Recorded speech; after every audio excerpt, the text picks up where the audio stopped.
Hello and welcome to this session on current affairs. आज की जो मेन खबरें हैं, जो अभी की आजकल की मेन खबरें हैं, उसको हम डिस्कस करेंगे इन डेप्थ। और साथ ही साथ मैं एक नया सेगमेंट भी आज जोड़ रहा हूं, कुछ जीके के क्वेश्चंस कि स्टैटिक कैसे क्वेश्चंस पेपर में आ सकते हैं। ठीक है, तो अब हम इनको करना स्टार्ट करते हैं। ओके, सबसे पहली खबर जो मैं आपके लिए लेके आ रहा हूं वो क्या है, आप लोगों के सामने है आज का असाइनमेंट जो कि आपको भेजा जा चुका है। And here we go, I hope you can see this. आपके सामने है करंट अफेयर्स के कुछ important topics. Okay, shall we start.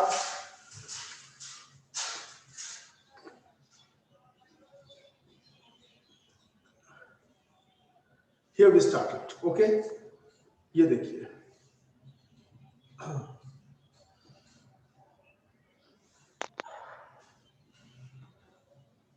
the first topic in front of you is climate adaptation summit.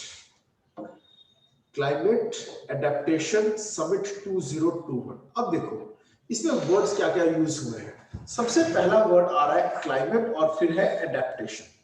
Adaptation क्या है? जब हम अपने आप को ढाल लेते हैं, अपने काम करने के तरीके को चेंज कर लेते हैं, when we bring about a change according to the prevailing circumstances, that is called adaptation. Okay, और क्लाइमेट एडेप्टेशन क्या है कि आज के जो वातावरण क्लाइमेट की वजह से जो हमें चेंजेस करने पड़ रहे हैं, ठीक है जी, तो वो है क्लाइमेट एडेप्टेशन। तो इसको लेकर एक समिट हुई 2021। और इंपॉर्टेंट बातें इसके बारे में वो क्या है? पहली बात कि ये इंटरनेशनल रिलेशंस और क्लाइमेट दोनों में आएगा, तो इसलिए इंपॉर्टेंट है। नीदरलैंड में ये समिट हुई है। नीदरलैंड का पुराना नाम कौन बताएगा मुझे? Khushi, Gulab Singh. Sorry sir, Netherland का पुराना नाम क्या है? Poland is the wrong answer. Netherland का पुराना नाम है हॉलैंड। जिसको पहले हॉलैंड कहते थे उसको आज हम नीदरलैंड कहते हैं। और नीदरलैंड में ही है हेग में है international court of justice. Law वाले स्टूडेंट्स को तो खास करके पता रहना चाहिए, the highest court of the world, UNO की कोर्ट जो है वो है इंटरनेशनल कोर्ट ऑफ जस्टिस, और वो कहां है? हेग में है। याद रहेगा? ठीक है, तो ये याद कर लेना, मैं थोड़ी देर फिर पूछूंगा आपसे। ठीक है जी, और इसके बारे में कुछ और इंपॉर्टेंट बातें ये देखो जी। इस समिट में हमने क्या क्या बातें कही हैं पहले बता देता हूं, सुन लो ध्यान से। ठीक है जी, मेन बातें इसमें क्या सामने आई हैं, देखो जी। पहला, व्हीकल्स वो यूज करेंगे जिसमें कार्बन डाइऑक्साइड का एमिशन कम से कम हो। पहली बात हो गई। इसी कारण से हर जगह अब बसेस हो गई है जिसमें बिजली यूज होती है, ना कि पेट्रोल और डीजल की बजाय। 90 बसेस का एक स्क्वाड अभी लॉन्च किया गया है स्मार्ट सिटी प्रोजेक्ट के तहत बेंगलोर में। और आज की खबरों में अभी आने वाला है, फोर्थ न्यूज है sorry, Andaman and Nicobar islands में भी एक बिग फ्लीट ऑफ बसेस हमने लॉन्च किया है। और ये सब बसेस जो है कंफर्टेबल भी बहुत है और साथ ही साथ बिजली से चलने वाली है। जब यूएसए गए थे ट्रंप के राज में, जब यूएसए गए थे नरेंद्र मोदी जी, तब उन्होंने भी वहां पर एक कंपनी में गए, ठीक है, टेस्ला उसका नाम था, ठीक है। तो टेस्ला कंपनी में जाकर उन्होंने यही देखा कि कैसे इतनी हल्की कारें बन रही हैं। सबसे मेन चीज ये होती है उसमें जो बॉडी जो होती है कार की, वो एल्यूमिनियम की होती है। एल्यूमिनियम एक लाइट वेट मेटल होता है, ठीक है। हमारे इंडिया में लोहे की चादर यूज होती है कारों में, इसलिए भारी कारें होती हैं, ठीक है। तो वहां पर एल्यूमिनियम यूज हो रही है और साथ में सन की एनर्जी और बिजली से चलने वाली कारों के ऊपर रिसर्च शुरू हो गई भारत में भी, ठीक है जी। और आगे चलते हैं, हम इस समिट में क्या बोल कर आए हैं। अब हम ज्यादा से ज्यादा रिन्यूएबल एनर्जी का यूज कर रहे हैं, गाड़ियों में से कार्बन डाइऑक्साइड का एमिशन सबसे कम हो, और LED lights all over India एक मुहिम शुरू करके उज्ज्वला योजना के तहत हमने क्या किया, एलईडी लाइट्स पर सब्सिडी दी।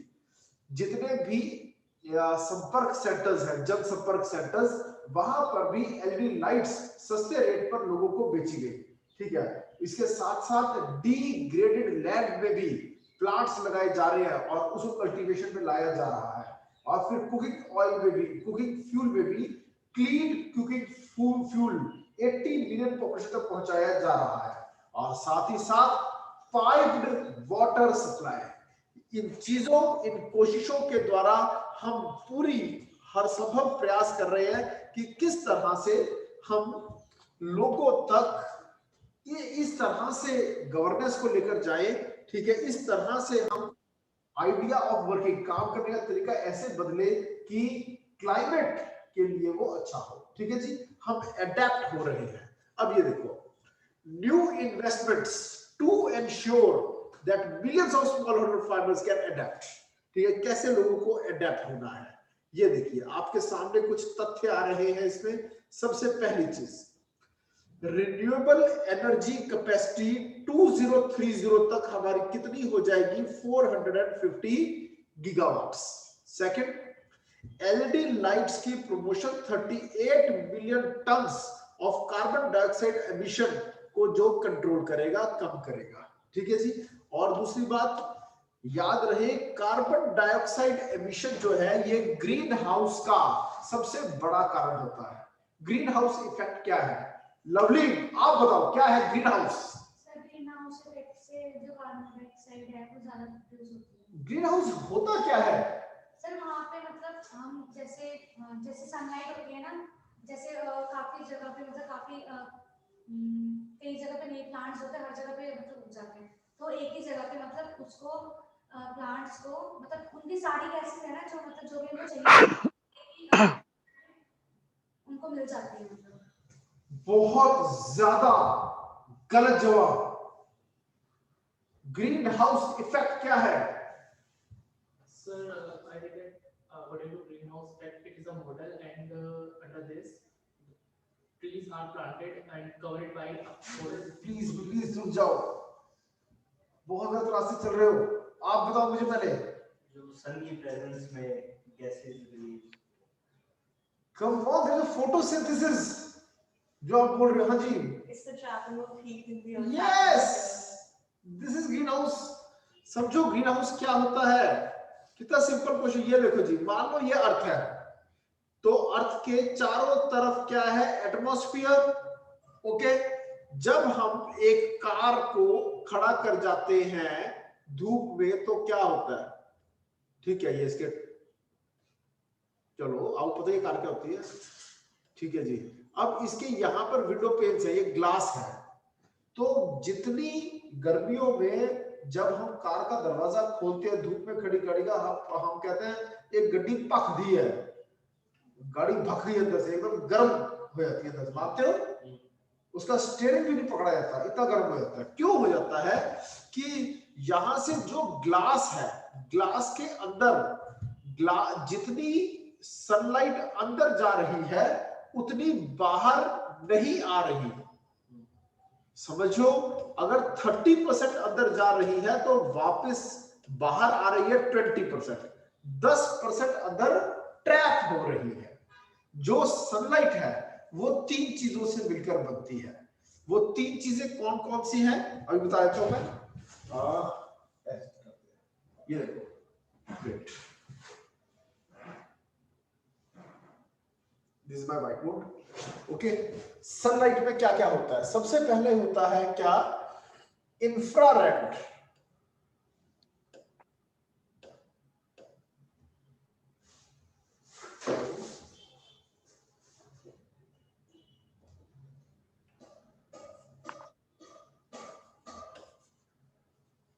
इंफ्रारेड, विजिबल स्पेक्ट्रम और अल्ट्रावायलेट, इन चीजों को मिलाकर बनता है क्या?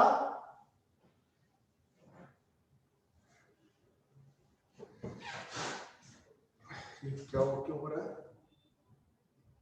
ये देखिए,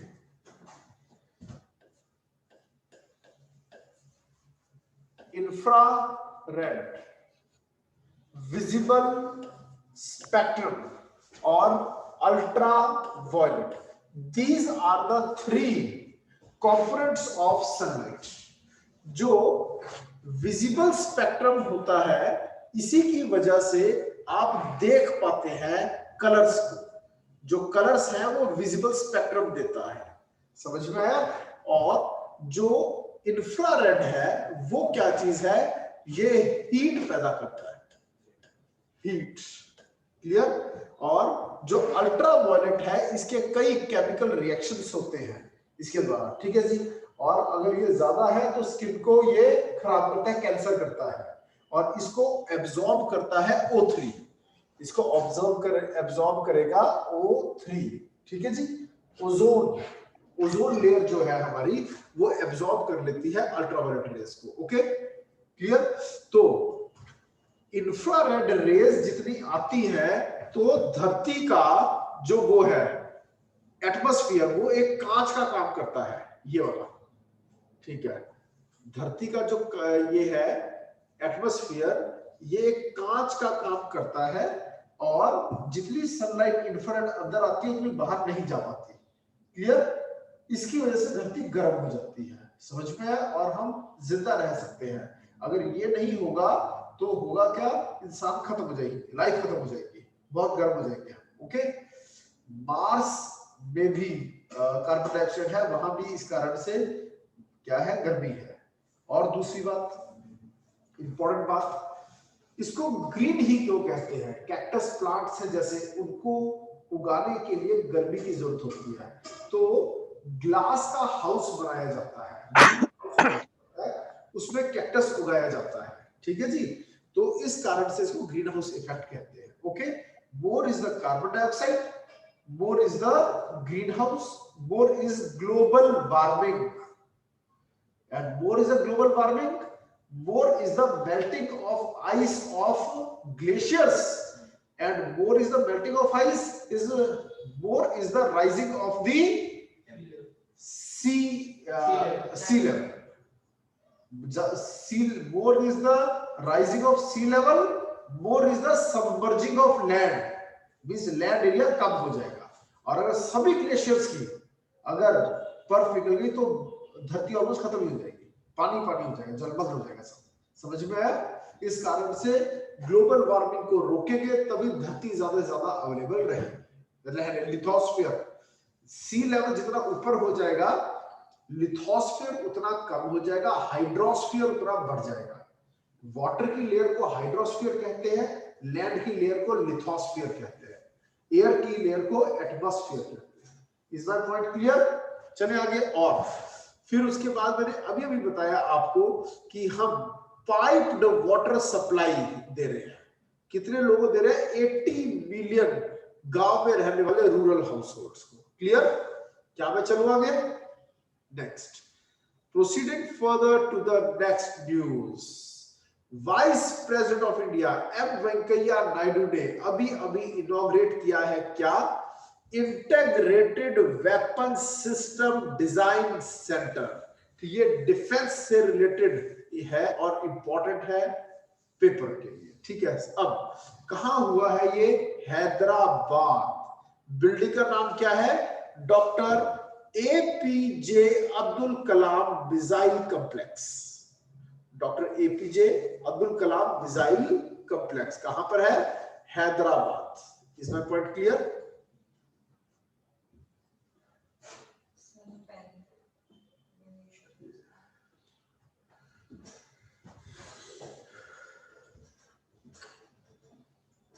चलो जी और आगे चलते हैं।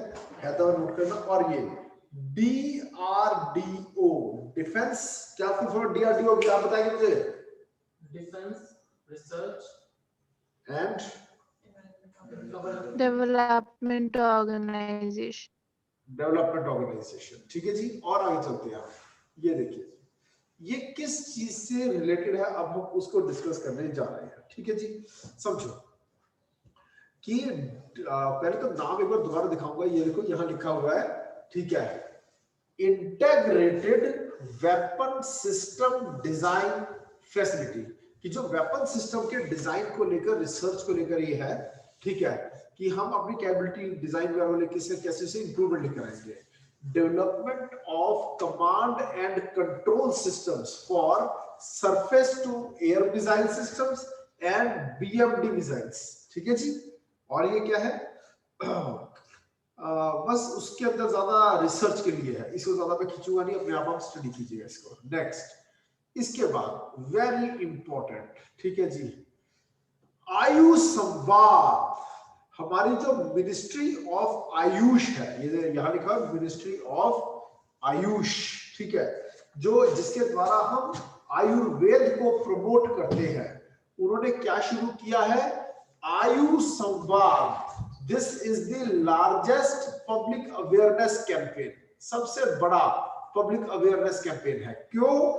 थोड़े नहीं, 3 लाख लेक्चर होंगे, समझ में आया? Sorry 5 lakh lectures, not 3 lakh, rather 5 lakh lectures, ठीक है जी। आयुष संवाद इसका नाम रखा है, लोगो है my health my responsibility, my health my responsibility, okay.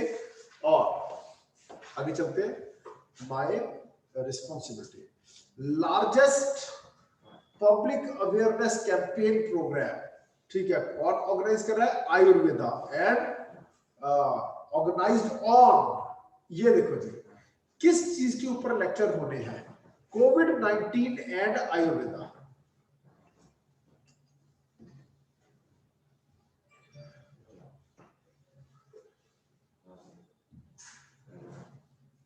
Okay, next, organised by, किसने ऑर्गेनाइज किया है, all India institute of Ayurveda new Delhi, ठीक है जी।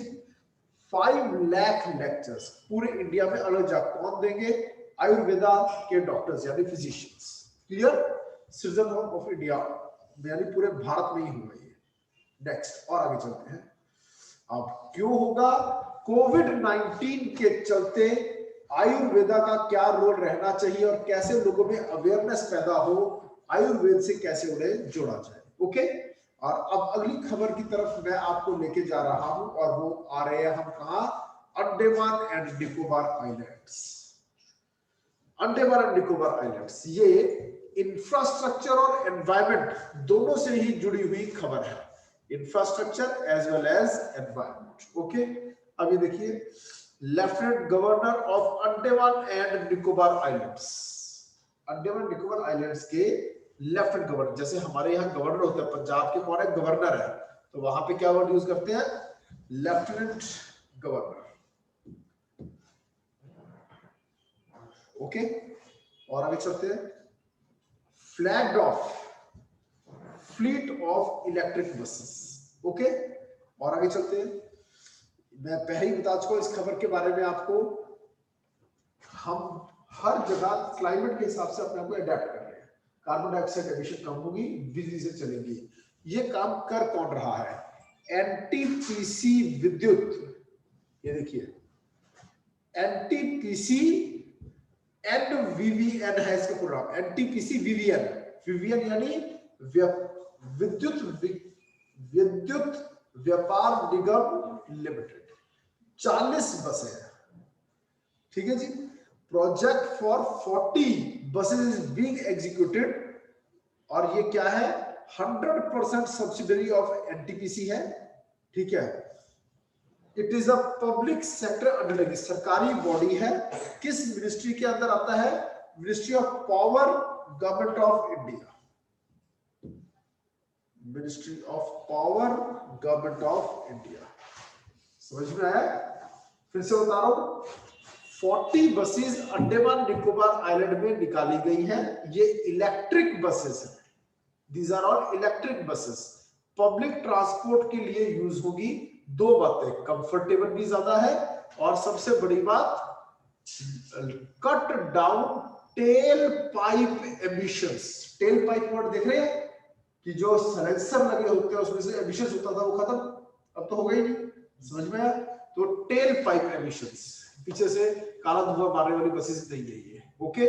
और जो ये एनवीवीएन है, इसी ने 90 बसें चलाई, 90 बसेस चलाई बेंगलुरु में, ठीक है, under the smart city project, थोड़ी देर पहले बता रहा हूं आपको, क्लियर। और आगे चलते हैं। These buses will provide last mile connectivity to Namba metro network, वहां की मेट्रो के साथ भी जुड़ेंगी, ठीक है। और जीरो एमिशन मोबिलिटी सॉल्यूशंस है ये, ठीक है जी। बस बाकी आपको देखेंगे। अब मैं और आगे चलता हूं, ठीक है। ये देखिए very important news, USA restores relations with Palestine. आपको पता है अभी अभी तख्ता पलट हुआ है यूएसए में। कैसे हुआ? ट्रंप सरकार डाउन चली गई और अब आ गई जो बिडेन की सरकार। जो बिडेन ने पैलेस्टीन के जो रिफ्यूजीज हैं उनको रिकॉग्नाइज करना और उनको एड करना स्टार्ट किया है। चक्कर है क्या? जो पैलेस्टीन है इसकी जो एक दो एरियाज है, तो गाजा स्ट्रिप, ठीक है, और साथ में वेस्ट बैंक, जो कि कॉमन बॉर्डर शेयर करते हैं किसके साथ? Egypt, Israel, Jordan. 1948 से इनकी इस लैंड के ऊपर कब्जा है इन पड़ोसी मुल्कों का। और ये गाजा स्ट्रिप और वेस्ट बैंक को लेकर इजराइल के साथ, जॉर्डन के साथ पैलेस्टीन की लड़ाइयां चल रही है। ये होली लैंड्स हैं, ठीक है, जहां से जीसस क्राइस्ट जुड़े हुए हैं, क्लियर। और 1948 से लड़ाई चलती आ रही है। इस एरिया को हम कहते हैं वेस्ट बैंक, ठीक है। कैपिटल ऑफ पैलेस्टीन क्या है? रामल्लाह, ठीक है जी। जो जेरूसलम है ये एक धार्मिक जगह है क्रिश्चियंस के लिए, क्लियर। और आगे चलते हैं। कई धर्म के लोग जुड़े हुए हैं इस पीस ऑफ लैंड से, okay, and is a bone of contention between them. और आगे चलते हैं इसमें, ठीक है। ये देखिए international relations point of view से हम इसको स्टडी करेंगे, वेरी इंपॉर्टेंट। अब ये देखिए, अब यूएसए के नए प्रेसिडेंट जो बाइडेन, ठीक है, उन्होंने ये अनाउंस किया है कि हम रिस्टोर बैक करेंगे क्या? Relations with Palestinians. कैसे? By giving aid to Palestinian refugees, okay. और डोनाल्ड ट्रंप की जो नीतियां थी उसके अगेंस्ट, उससे उल्टा चल रहे हैं कौन? जो बिडेन, ठीक है। All together different and opposite, ठीक है जी। वो कट ऑफ एंड अ की वो administrative cutoff and a key element of its new support for a two-state solution to the decades-old conflict agreed to by Israelis and Palestinians, ठीक है जी। और Palestine जो है वो एक सॉवरेन स्टेट के रूप में रिकॉग्नाइज्ड है यूएनओ के द्वारा। पैलेस्टीन रिकॉग्नाइज्ड है officially by the United Nations, okay. और सॉवरेन वर्ड का मतलब क्या होता है? ठीक है, जिस पर कोई और राज ना कर रहा, जो खुद अपने ऊपर राज कर रहा। और डी यूरे सॉवरेन है Palestine. What is de jure? By means of law, legally वो सॉवरेन है, क्लियर। और आगे चलते हैं हम। लास्ट पैरा बहुत इंपॉर्टेंट है, हम लास्ट दोनों पैरा पढ़ेंगे। It's a de jure sovereign state in western Asia. किस एरिया में पड़ता है ये? West of Asia. Claiming the West Bank, ये देखिए वेस्ट बैंक वाला एरिया और गाजा स्ट्रिप वाला area. West Bank bordering Israel and Jordan and Gaza Strip bordering Israel. अब इसका मतलब समझो, दो एरियाज की बात हुई है। वेस्ट बैंक जो कि टच हो रहा है किसको? इजराइल और जॉर्डन को। और गाजा स्ट्रिप जो टच हो रहा है इजिप्ट को। ये देखो, ये है इजिप्ट को टच होता है Gaza strip. This is Gaza strip, Gaza strip, okay. और ये है वेस्ट बैंक जिसके एरिया पर कब्जा हुआ है।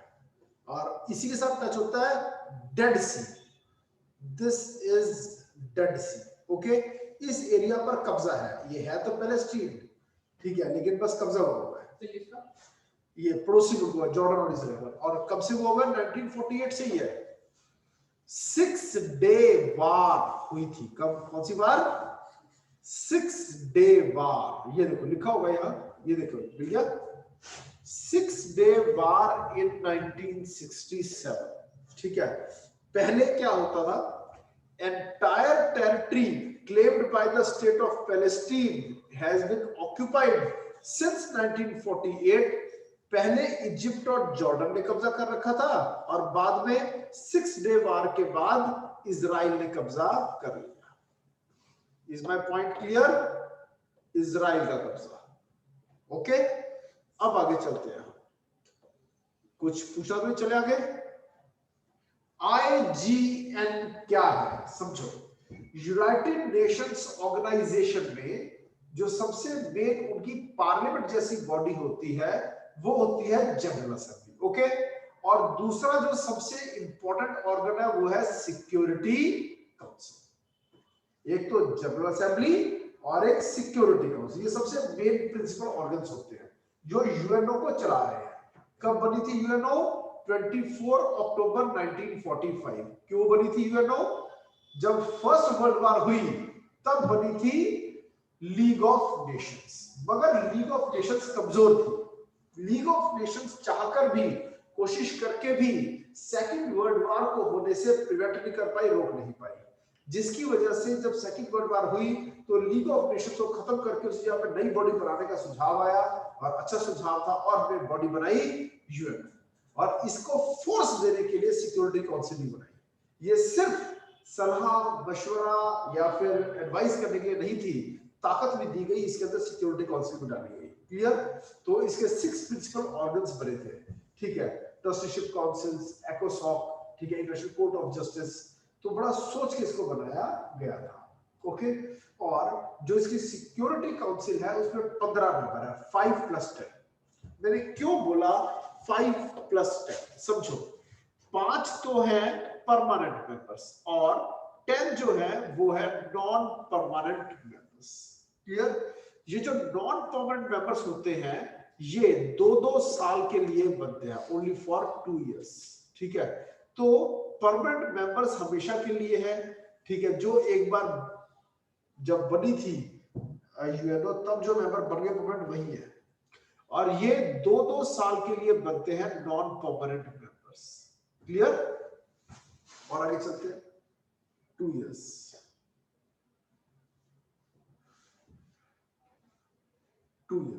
Okay fine. अब इंडिया परमानेंट मेंबर बनने की बहुत कोशिशें कर रहा है और वो कह रहा है कि हम सबसे बड़ी डेमोक्रेसी है, इतना बड़ा एरिया, इतनी बड़ी पॉपुलेशन, ठीक है, हमारा ऑल ओवर वर्ल्ड की इकोनॉमी में इतना बड़ा शेयर है, ठीक है, फिर हम सबसे बड़ी मार्केट है, हम चाहे सबसे बड़े प्रोड्यूसर नहीं है चाइना की तरह मगर सबसे बड़े कंज्यूमर तो है। ठीक है, तो इस कारण से हमारे रोल इन इंटरनेशनल अफेयर्स को देखते हुए हमें परमानेंट सीट दी जाए। क्लियर? और अब सिक्योरिटी काउंसिल के अंदर ही एक और बॉडी बनी हुई है जिसको हम कहते हैं IGN, inter governmental negotiations. Inter governmental negotiation ये है क्या? पहला, India's permanent representative to the UN said that it has been nearly 13 years since IGN started. 13 साल पहले शुरू हुई थी IGN, 13 years. Okay? और United Nations Security Council is finding itself unable to act effectively to address issues of international peace and security as it lacked inclusivity. ठीक है, अब security council इस कारण से सही तरह काम नहीं कर पा रही है क्योंकि इंक्लूड नहीं कर पा रही है बड़ी ताकतों को जैसे कि इंडिया। समझ में आया? इसे हमें परमानेंट सीट मिलनी चाहिए। किसने बोला? जो हमारे परमानेंट मेंबर बैठे हैं यूएनओ के अंदर, हमने जिनको भेजा हुआ है। ठीक है, एक नहीं है, कई होते हैं हमारे। ठीक है जी, अभी परमानेंट ये दो। जब भी इस तरह क्वेश्चन आ जाए तो आपको क्या करना है? ठीक है, इंडिया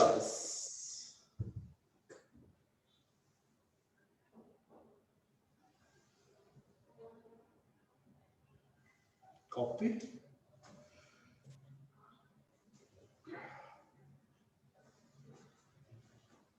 ये देखिए, वेट ऑनलाइन वाले स्टूडेंट्स का वेट करें, अभी दिखा रहा हूं आपको। टू दी यूएनओ कौन सा होगा? दिस मैन, ठीक है, let me now share it.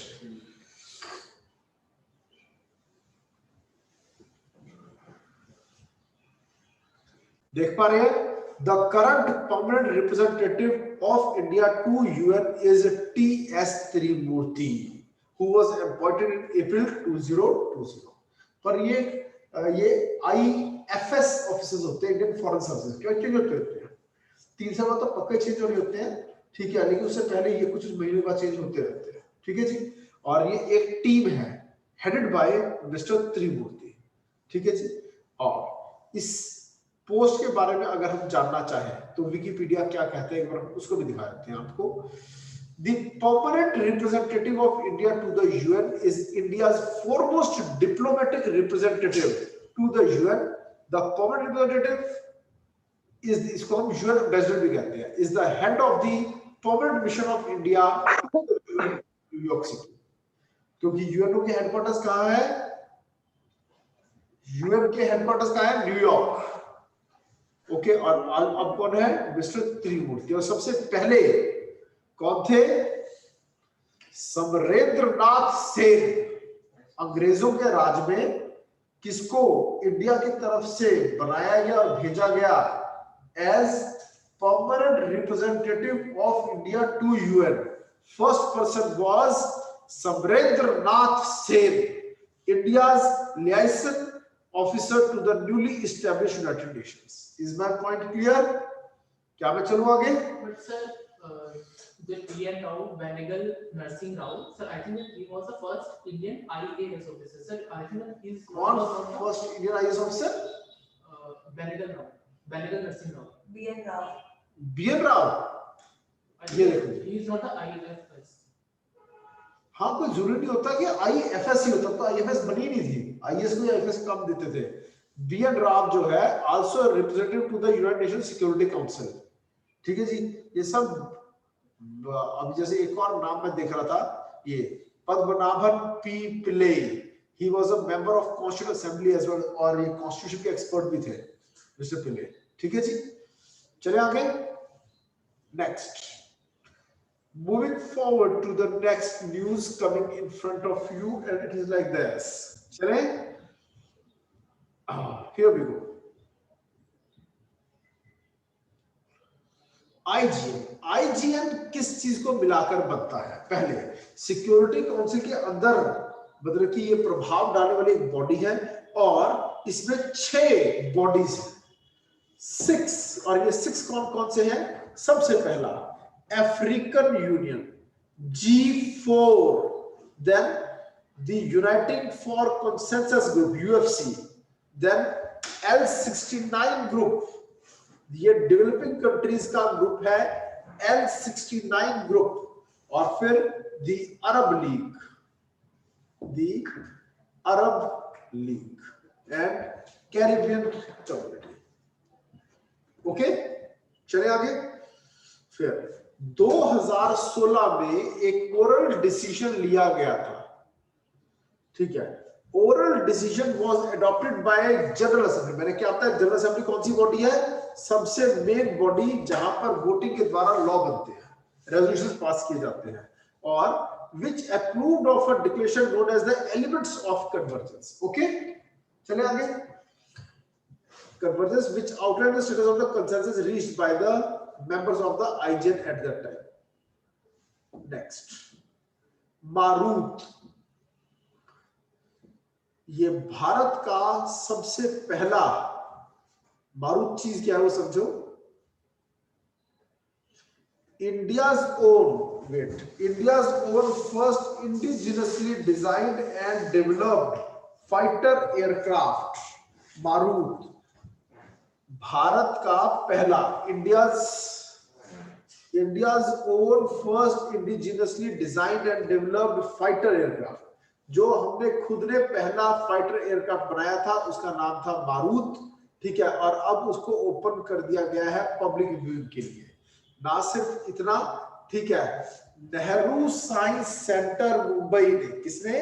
Nehru science centre Mumbai ने, ठीक है, rededicated its artefacts of rail locomotives, की जो ट्रेन्स को लेकर रेलवे डिपार्टमेंट के जो डिब्बे थे वो थे, उनको फिर से सुंदर बना दिया, सिर्फ म्यूजियम में लगाने के लिए, पब्लिक व्यूइंग के लिए, विजिटर्स आएंगे, देखो देखिए कहां पर? मुंबई में।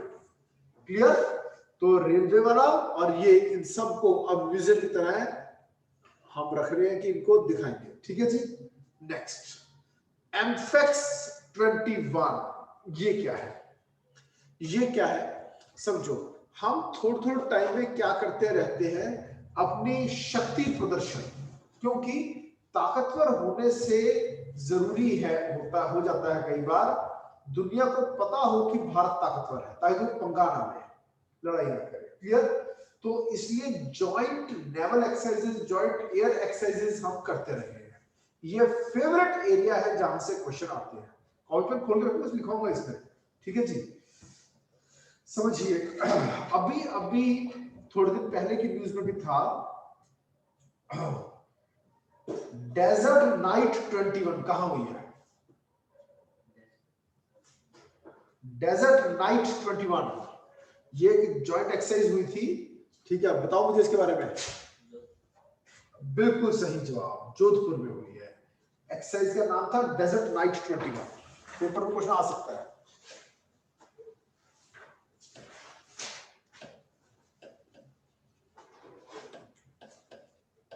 डेजर्ट नाइट 21 कौन सी दो कंट्रीज ने मिलकर ये की थी? India and France. India and France कब से कब तक हुई? 20 से 24, 20 तारीख से 24 तारीख तक, जनवरी। 20 जैन से 24 Jain 2021 we had a joint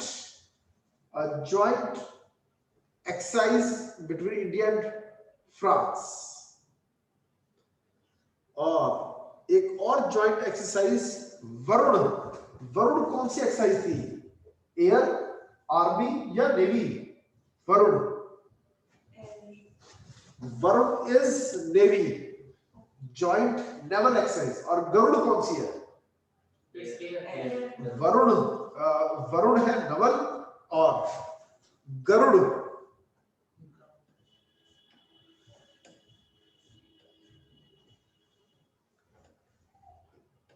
ji.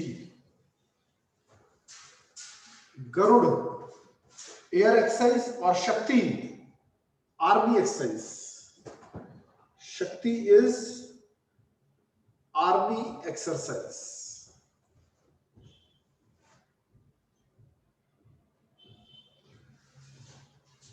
Okay, और ये सब जो हो रही है कौन सी हो रही है? India and France. लेकिन अगर वो पूछ रहे गरुड़ शक्ति, अगर आ जाए गरुड़ शक्ति तो वो है इंडिया इंडोनेशिया। और अगर आ जाए मित्र शक्ति, मित्र शक्ति तो हो जाएगा India and Sri Lanka. India and Sri Lanka. अभी एक स्टेट ने लैंड अलॉटमेंट पॉलिसी सर मित्र शक्ति इस exercise India and Sri Lanka. Sir I mean navy और हाँ जी, इट्स एक्सरसाइज ऑफ नेवी और आर्मी और एयर। ये ना आप खुद गूगल कीजिएगा, इस तरह की डिटेल्स आपको और मिलेगी इसमें, ठीक है जी। मैं इसको पहले खत्म कर लेता हूँ, चलो ठीक है, फिर उसके बाद आगे कुछ और जिक्र कराऊंगा आपको। हाँ जी बोलो बच्चे।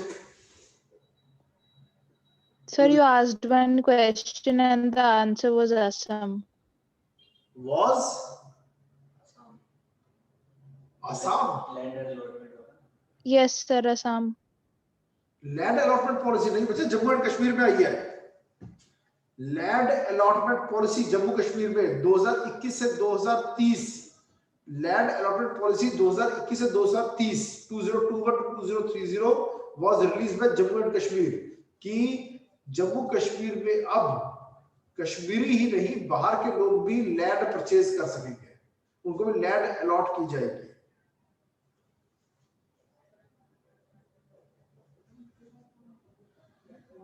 ओके, इसमें 2021 से 2030 तक की क्या बात है? ये एक 10 साल की एक पॉलिसी बनाई है जिसमें ज्यादा से ज्यादा हम किनको लेके आएंगे, नॉन कश्मीरीज को भी लैंड अलॉट की जाएगी, किसमें? कश्मीर में।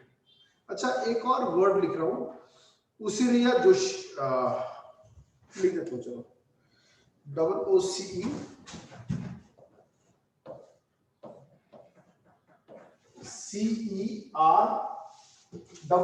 OOCERAEA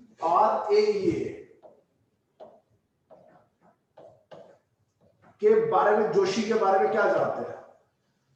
उसिरिया जोशी कौन है? कोई बताएगा? एनीथिंग यू नो अबाउट उसिरिया जोशी? नहीं पता? ये एक नई एड की स्पीशी है जो कि अभी अभी डिस्कवर की गई है। किस स्टेट में डिस्कवर की गई है? Discovered in Kerala, discovered in Kerala. Okay, Japan के जो प्राइम मिनिस्टर थे शिंजो ए, अभी अभी उनको एक अवार्ड दिया गया है। कौन सा अवार्ड दिया गया है? Padma Vibhushan, Padma Vibhushan award to Shinzo Abe. Shinzo Abe पता है ना? क्या वो तो retire Shinzo Abe, Shinzo Abe. This man in front of you is Shinzo Abe. आजकल हमारे जापान और ऑस्ट्रेलिया के साथ रिलेशंस बहुत इंप्रूव हो रहे हैं, ठीक है? So this man in front of you is Shinzo एब। ओके, ठीक है जी। और शिंजो एब को किस चीज के लिए पद्म विभूषण अवार्ड दिया गया है? Public affairs, public affairs. Okay,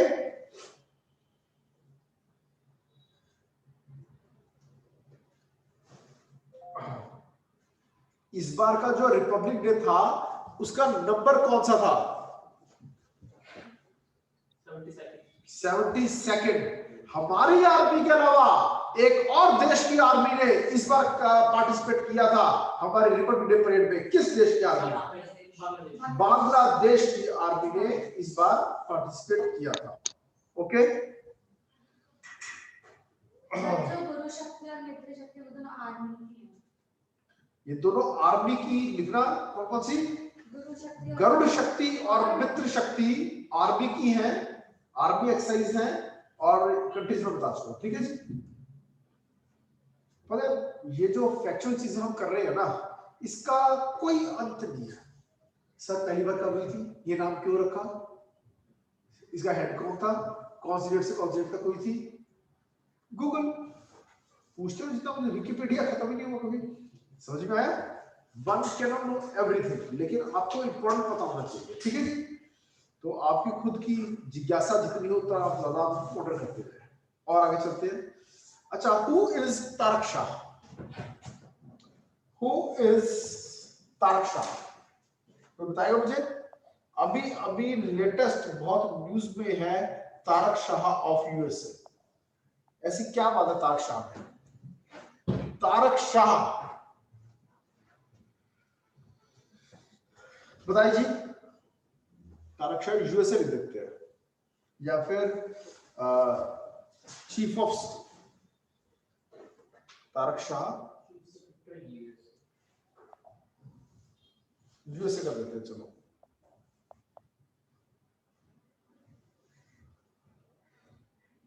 Tarak Shah chief of staff and senior adviser to the under secretary for science, ठीक है। ये इंपॉर्टेंट न्यूज ये है जो बिदेन की जो सरकार बनी है, ठीक है, उसने क्या किया है ये देखो।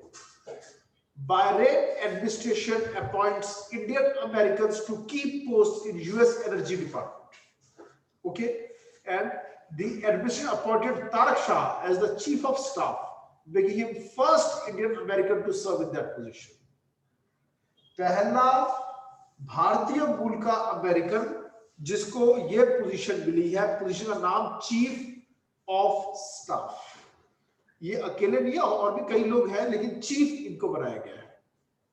ओके, 4 देखिए लिखा हुआ है यहां पर, 4 Indian American to senior positions in crucial department of energy. 4 लोग हैं ये, ठीक है, उनके नाम ये हैं, ठीक, ये देखिए जी। सबसे पहला नाम आ रहा है Tanya Das, chief of staff to the office of science. Narayan Subramanyam will occupy the position of legal advisor in the office of general counsel, and Shuchi Talati has been appointed as chief of staff in the office of fossil energy. Clear? अगर मैं यहां से draw करता हूं, Sir, nowadays America always remember India everywhere in every meetings. So what is the reason behind it? because large population of USA is Indo-American, and this is politics. They need votes. In Canada, Sikh religion people, Punjabi people are given a lot of importance. Why? Because they have a big vote bank in their hands. Okay, because of the century old, at least 1 century old immigration policies and immigration plans. So many people from India migrated to Canada, USA, France, England. Okay, so that's why we now constitute a big portion of. Sir, Indians are also in Arabic countries like Kuwait, Saudi Arabia, and Here, that is not an absolute democracy. The son of the king becomes the king. yes, So they are not dependent on votes. they are It's a monarchy. monarchy. It's like a monarchy. Yes, sir. They are- But USA is a democracy. That's why they give value to Indians. Okay? समझा? हमारा सबसे weak point ही हमारा सबसे strong point भी है। हम all over world फैले हुए हैं। भारतीय लोग आपको हर जगह मिलेंगे। क्लियर? तो हम सबसे बड़ी मार्केट है, हम बहुत बड़े कंज्यूमर हैं, बहुत बड़े कंज्यूमर हैं। इतनी बड़ी मार्केट, इतना कोलगेट, ठीक है, 1 महीने में लगता होगा यूएसए में जितना कि हम 1 दिन में लगा रहे हैं। समझ में? तो इतनी साबुन वगैरह सब, वहां तो सर्दी वैसे लोग नहाते कम है, यहाँ पे नहाना भी ज्यादा पड़ता है। तो हर चीज की यहाँ पर खपत ज्यादा है, पेट्रोल डीजल खपत ज्यादा है। ओके, और आगे चलते हैं हम। Now we were talking about AMPHEX, ठीक है जी। चलो इसको तो मैं अभी बंदी करता हूँ। Here we go. ये देखिए,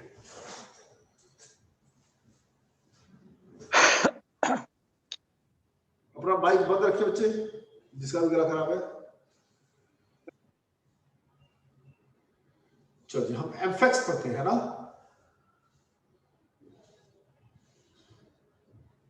yes, this is एम्फेक्स।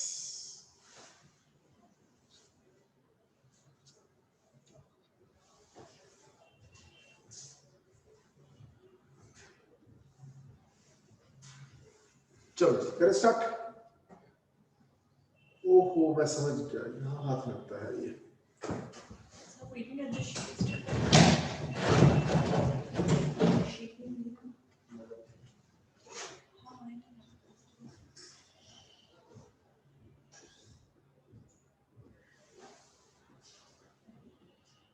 A large-scale tri-service joint amphibious exercise, ये भी आर्म्ड लोग हैं जो कि ऑफेंसिव तरीके से एक्ट करते हैं। ठीक है जी।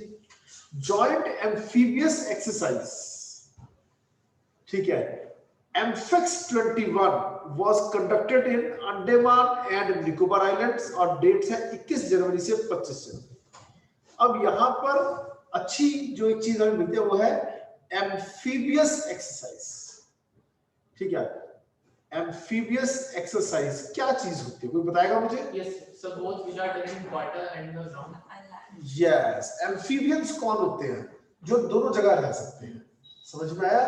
तो इसमें आर्मी और नेवी का जॉइंट एफर्ट आपको देखने को मिलता है। चलो ठीक है, आपको पता चलता है। So it's a tri-service, so I'm guessing air is also. Air is also there, ठीक है जी। देन और आगे चलते हैं।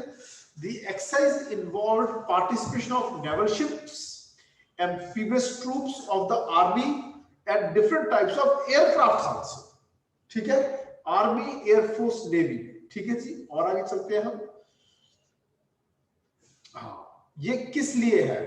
ताकि हमारी जो आइलैंड टेरिटरीज है उसको हम सेफगार्ड कर सके, अपनी सॉवरेनिटी को बचा सके, कोई और कब्जा ना कर ले हमारी भूमि पर, ठीक है जी।